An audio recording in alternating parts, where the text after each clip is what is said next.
In the video Chasing Zero, we hear the shocking details from Dennis Quaid and learn his story about how a preventable medication error almost cost him the lives of his twin children when they were just infants. This overwhelming experience led him to join endeavors with others in the medical research field to champion preventable healthcare harm and regulate quality of care. When we think about what hospitals do for us, we think about healing occurring in a safe environment. After all, these are the institutions that restore and save. We trust that the nurses and doctors know what they are doing and will not make mistakes. However, Dennis Quaid states in this video that approximately 100,000 Americans die each year from healthcare harm, and that this number doubles when hospital-acquired infections are accounted for. With a fear as a powerful barrier to action, fear of shame, fear of malpractice, fear of cost, change in administration of care can occur very slowly. TMIT is a research organization dedicated to patient safety, which establishes a call to action for all healthcare professionals to execute changes and keep patients free of infection and harm while under their care. When errors occur, it becomes a systematic breakdown and not just the fault of one person alone. In the incidents that this video displays of Julia Tao, who inadvertently hung the wrong medication which resulted in the death of a pregnant teenager, there were many reasons for this error, including similar-looking medication bags. The same type of tubing was used for both medications, and she worked a long double shift with lack of sleep, resulting in caregiver fatigue. Making these kinds of errors is a fear that all healthcare providers have because we are human and not without error. When Ms. Tao was fired, indicted, and lost her license as a result of her actions, her institution did not come to her aid or support her in this process. I feel heartbroken for Ms. Tao because that's the kind of thing that could happen to any one of us. There was nothing to imply that she was a poor care provider.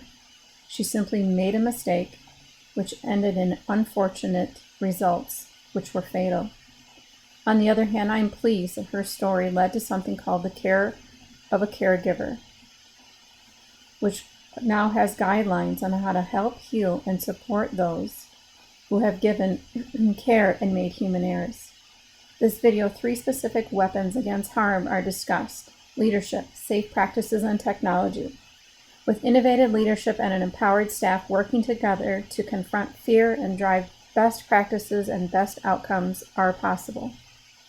For example, implementing the share rounds sounds like an incredibly simple, smart, zero-cost practice that can ensure patient safety, involvement in care, and the best continuity of care possible.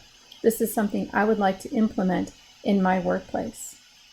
This sharing of rounds is an approach to change of shift that includes both nurses, the patient, and any family members as a result of patients feeling more in control of their plan of care, as well as being reassured that nurses are always informed and on the same page when rendering care. I think sharing of rounds should be required when we give report to the next nurse, because I do not believe that open discussion about each patient has currently taken place. Another simple way to avoid error that I believe should be in all hospitals and patient care centers is checklists. The WHO checklist standardizes how care for patients in different levels of care areas is the safest, most uniform way to do so that no element is missed. And this is the same every time. Using evidence-based practice to reduce the rates of hospital-acquired infections and technology that create safety checks to reduce the occurrence of medication errors, I believe is also possible to make sure healthcare harm and death associated with that harm can be greatly reduced. This takes away from the video. What my takeaways from this video is to double check and triple check all medications before administration, even if that means I'm running behind schedule or feeling overworked. The suggestion that I would like to implement in my workplace is to have a second set of eyes on all IVs and injectable medications prior to administration, as this is not occurring today.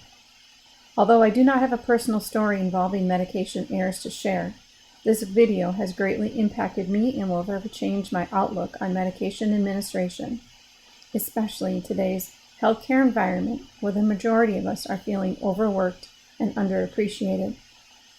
We must always have on the forefront of our minds that people's lives are in our hands. We hold the power to heal or cause harm.